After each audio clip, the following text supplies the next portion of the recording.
कहते हैं इतिहास खुद को दोहराता है। यह बात करीब 7 दशक बाद एक बार फिर से एयर इंडिया ने साबित की है, जहां टाटा के साथ एयर इंडिया की पहली उड़ान के साथ ही पुराने इतिहास को एक बार फिर दोहराया गया। 68 साल बाद एयर इंडिया की दोबारा से घर वापसी हुई है। बताते चले कि 1932 में टाटा ग्रुप के पूर्व चेयरमैन जे.आर.डी. टाटा ने एयर इंडिया की शुरुआत की थी, जिसे बाद में सरकार द्वारा अधिग्रहण कर इसे अपने हाथों में ले लिया गया था। एक बार फिर टाटा सन्स ने 18,000 करोड़ रुपए में एयर इंडिया को खरीदा है, जिसके बाद एक बार फिर से एयर इंडिया का स्वामित्व टाटा के पास आ गया है। दरभंगा एविएशन और एयर इंडिया भारत की प्रारंभिक विमानन कंपनियों में से एक थी, जहां एक बार फिर से टाटा और दरभंगा भी इतिहास को दोहराएगी। नमस्कार दरभंगा, स्वागत है हमारे चैनल पर। आप सबका स्वागत इस ऐतिहासिक उड़ान में करना चाहूंगा। आज एयर इंडिया 7 दशक बाद पूरी तरीके से टाटा ग्रुप का हिस्सा बन चुकी है। कुछ ऐसी अनाउंसमेंट के साथ एयर इंडिया के विमान में यात्रियों का स्वागत हुआ, जहां इसके बाद एयर इंडिया ने एक नए सफर की शुरुआत की। बता दें कि इसके साथ ही दरभंगा में भी टाटा की एयर इंडिया का इंतजार तेज हो चला है, जहां दरभंगा एयरपोर्ट एयर इंडिया के प्रस्तावित रूट में पहले से है।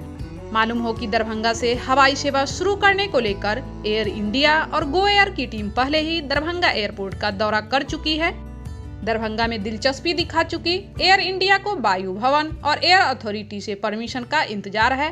अब तक दरभंगा एयरपोर्ट के छोटे टर्मिनल के कारण एयर इंडिया और गो एयर की दरभंगा में एंट्री रुकी हुई थी, पर अब इन दो कंपनियों के दरभंगा से सेवा शुरू करने का रास्ता भी साफ हो चला है, जहां दरभंगा एयरपोर्ट के विस्तार के लिए जरूरी 78 एकड़ जमीन अधिग्रहण की प्रक्रिया जुलाई तक पूरी कर ली जाएगी।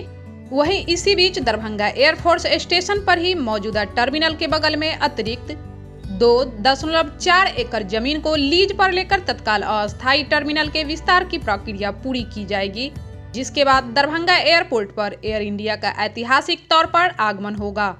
जैसा कि हम आपको वीडियो में पहले ही बता चुके हैं कि भारत के विमानन इतिहास में एयर इंडिया की तरह ही दरभंगा एयरपोर्ट और दरभंगा एविएशन की महत्वपूर्ण भूमिका रह चुकी है, जहां दरभंगा एविएशन की शुरुआत दरभंगा एयरपोर्ट से हुई थी। दरभंगा एविएशन के तहत न सिर्फ कार्गो सेवाएं उपलब्ध कराई जाती थी, बल्कि आम नागरिकों के लिए दरभंगा से कोलकाता के बीच साप्ताहिक सेवा भी उपलब्ध थी। साथ ही बाद में जाकर दरभंगा एविएशन का विमान प्रधानमंत्री का आधिकारिक विमान भी बना।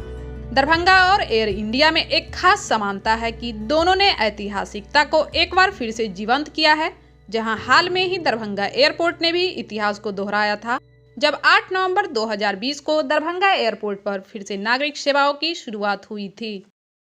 तो अब एयर इंडिया ने भी इतिहास को फिर से लिखते हुए घर वापसी की है। अब इसके बाद फिर से उस समय का इंतजार है जब भारत के विमानन इतिहास के दो महत्वपूर्ण कड़ी फिर से एक दूसरे से आ जुड़ेगी।